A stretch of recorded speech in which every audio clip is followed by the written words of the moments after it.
Good morning. This is the time and place for the the planning hearing officers hearing for October 8th, 2014. My name is Roger Kiesel, and I will be conducting the hearing as hearing officer. We have one case on the agenda today, and relevant exhibits are posted on the panel located directly behind me. The hearing procedures, we have one variance case. Under the provisions of Title 30, Chapter 30.43 of the Glendale Municipal Code, a variance shall be granted if four required findings are present. The first finding is that the strict application of the ordinance would result in practical difficulties or unnecessary hardship, inconsistent with the general purposes and intent of the ordinance. The second finding is that there are exceptional circumstances or conditions applicable to the property involved or the intended use or development of the property that do not apply generally to other property in the same zone or neighborhood. The third finding is that the granting of the variance will not be materially detrimental to the public welfare or injurious to the property or improvements in such zone or neighborhood in which the property is located. And finally, that the granting of the variance will not be contrary to the objectives of the ordinance.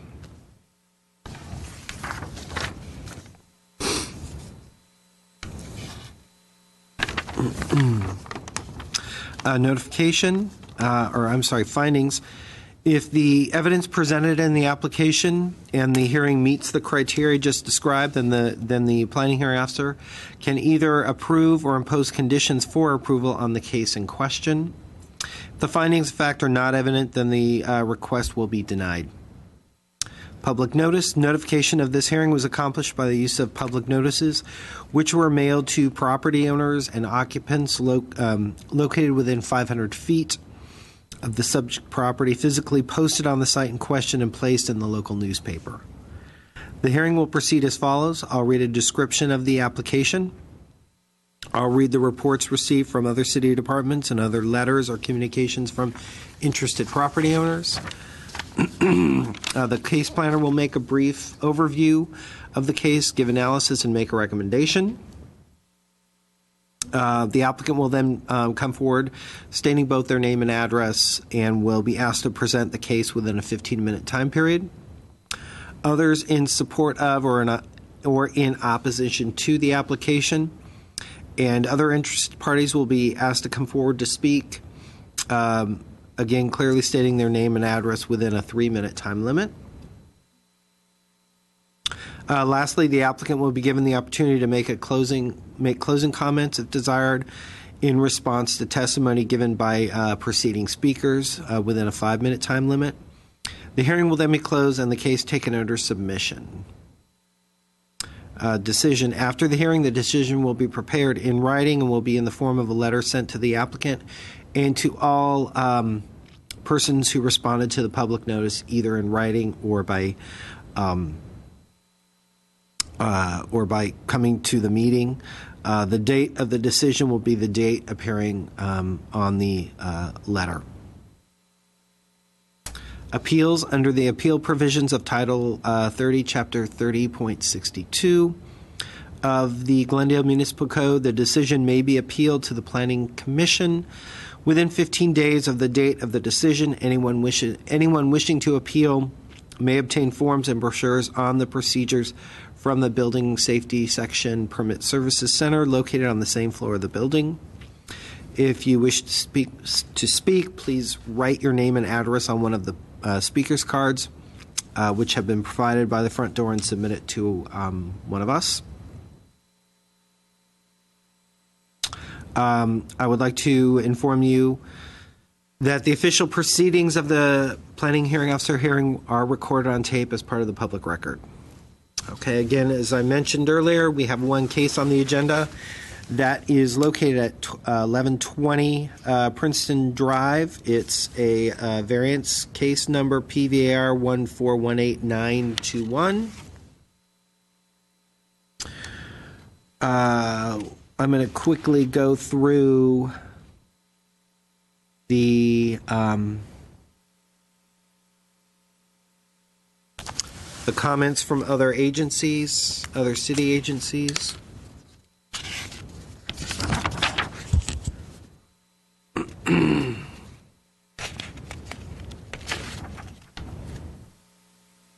Okay, building and safety had pretty standard comments.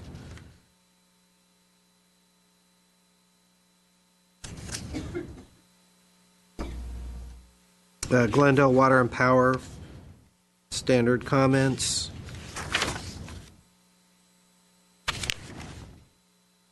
Neighborhood Services noted that there is an existing code compliance case on the property. Apparently it's a vacant, abandoned house with deteriorated foundation.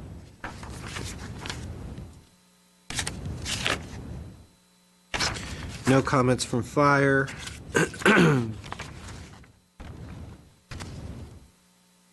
Or maintenance services. Or engineering. Or integrated waste. Okay, why don't we proceed with the overview from the case planner, Vista Zadi. Good morning, Mr. Kiesel, and thank you. This is an application for standards variance to allow a floor area ratio of 0.53 on a lot where the maximum FAR permitted by code is 0.45. The proposal includes a 764 square foot floor area addition to an existing 1,420 square foot single family dwelling on a 4,120 square foot lot. The proposed addition will be located within the existing building envelope of the residence directly beneath the existing first floor. The project site is 4,120 square feet, and it's an uphill lot developed with a one-story single-family residence with an attached two-car garage. The existing house has the appearance of a two-story residence due to an existing understory basement area that was originally built with the house in 1927. The existing single-family dwelling includes 2 bedrooms and 1 bathroom, and access to the subject property is from Princeton Drive. The existing attached two-car garage is located in the front setback, approximately 2 feet from the front property line. The subject lot is located in Floor Area District 3, where the maximum allowed FAR is 0.45 for the first 10,000 square feet of lot area, or for this particular lot, it would be allowed 1,854 square feet. The applicant is requesting to exceed the allowable FAR by approximately 330 square feet, or 0.08, for a total floor area of 2,184. With the proposed addition, the residence would then have the FAR of 0.53. Several lots in the immediate area have a similar configuration and zoning as the subject lot and currently exceed the maximum FAR. According to the original building permit record on file, the house was constructed in 1927 as a one-story single-family house. Currently, the house features a basement at the ground floor level, and the applicant is proposing to convert 764 square feet of that existing area into usable floor area, and to remodel the exterior facade of the house. As shown on the floor plan submitted by the applicant, the proposed addition would include a new front entry to the house, reconfiguring it from what looks like the second story down to the ground floor level. It will also include a new master bedroom and bathroom, a secondary bedroom, and a bathroom. A new staircase is proposed that would lead from the new addition on the basement level to the existing upper floor. In addition, a new open deck is proposed on the roof of the existing garage located at the front of the property. The applicant's proposal will significantly improve the existing home and provide more functionality. There will be no enlargement of the existing footprint, as the additional floor area will be within the existing building walls, and it will involve the conversion of approximately half of the existing underfloor area into habitable space. The applicant has limited options to develop the site to provide better functionality because of the substandard lot size of 4,120 square feet. The proposed addition will be located within the existing building envelope. To allow the conversion of area underneath the main living area into additional floor area will not create additional mass to the building, which is a common concern when requesting a variance for Floor area ratio. The applicant's request to allow the conversion of floor area underneath the main house will not impact the neighborhood since the addition is located entirely within the existing envelope of the building. Thus, the existing footprint will remain as is. The applicant's request will allow the addition to be more functional and will continue to serve the changing needs of the property owners while preserving and enhancing the existing structures. Since the floor area will be contained within the existing envelope, typical concerns involving requests to exceed maximum allowable FAR, such as mass and scale, are not an issue in this case. The proposed addition does meet all other applicable zoning code requirements. The project, as presented, will be consistent with the design objectives of the Hillside Design Guidelines, as no additional square footage is proposed as part of this project, which will not require any grading. Minor changes to the facade are proposed as part of this project and are compatible with the Hillside Design Guidelines. These facade improvements will provide a facelift to the property that will shift the main entry of the home to the ground level as indicated on the plans. The proposal enhances and is compatible with the surrounding neighborhood. Comments were received from GWP Engineering and the Building and Safety Division. Suggested conditions made by these departments have been included in the draft conditions of approval to ensure that any potential negative impacts will be appropriately mitigated. Issues addressed by these departments can be resolved during the building plan check process. Staff believes that all the findings for the variance can be made in a positive manner and therefore recommends approval of this entitlement. Staff suggests the planning hearing officer consider the attached draft findings and conditions of approval. And this concludes my presentation. I'm available for any questions. Thank you. All right, thank you. Why don't we have Vicky Barbieri come up? Good morning, Mr. Kiso. My name is Vicky Barbieri. We are the architect for this project. And I really would like to congratulate Krista because her description of the project, it couldn't be better than that. In reference to, if you want me to repeat it, in reference to the 4 findings. Yeah, why don't you go over the 4 findings? Okay. For the strict application of the provisions of any such ordinance, we will have practical difficulties on an necessary hardship inconsistent with the general purpose of the article. In reality, the expression that we would like to use the space that is already created underneath the house. When the houses and the hills were created in those days, they didn't have the concept of hillside development to follow the contours of the hill. Then the house is built in the top of the hill and leave a big usable space in the bottom. In all of this, during the years, and I don't know when, somebody has converted that space in an illegal apartment. What we would like to do then is in reality legalize that space that was used illegally and make it use of the whole house, get the entry from there and really characterize this house in a 2-story as exactly look from the outside. And then we had the exceptional circumstances. It will be exactly that. We are not going to expand the volume of the existing structure in any sense, in any size or height or whatever. Everything will be included into the volume of the existing house.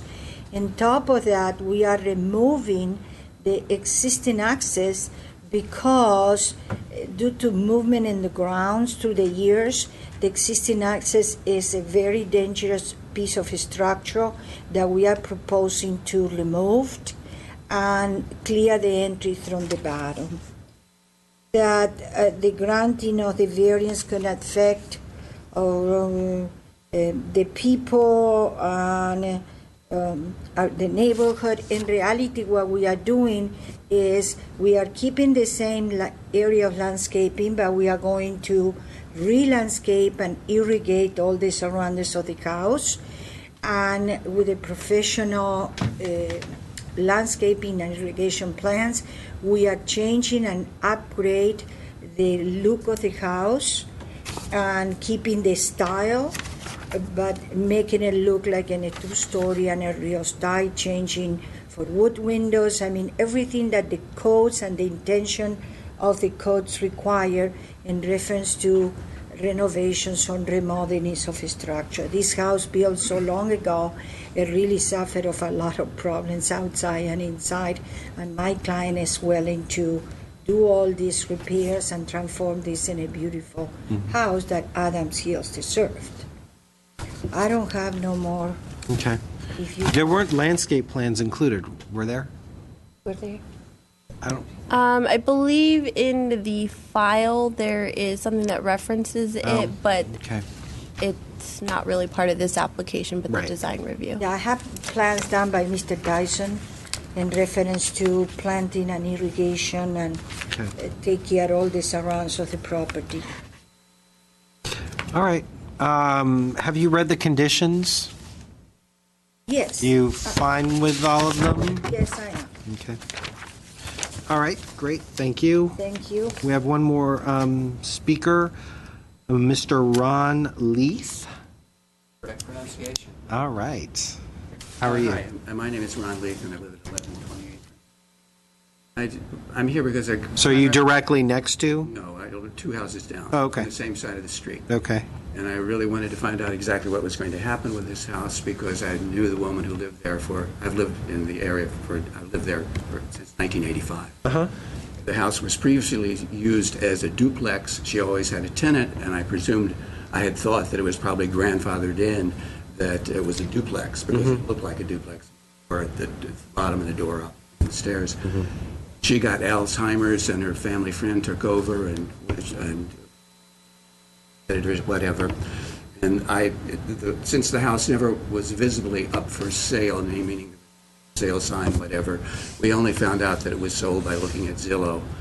And so we assumed that it was probably a house flipper who bought it since it's way below market value purchase price, which was $405,000.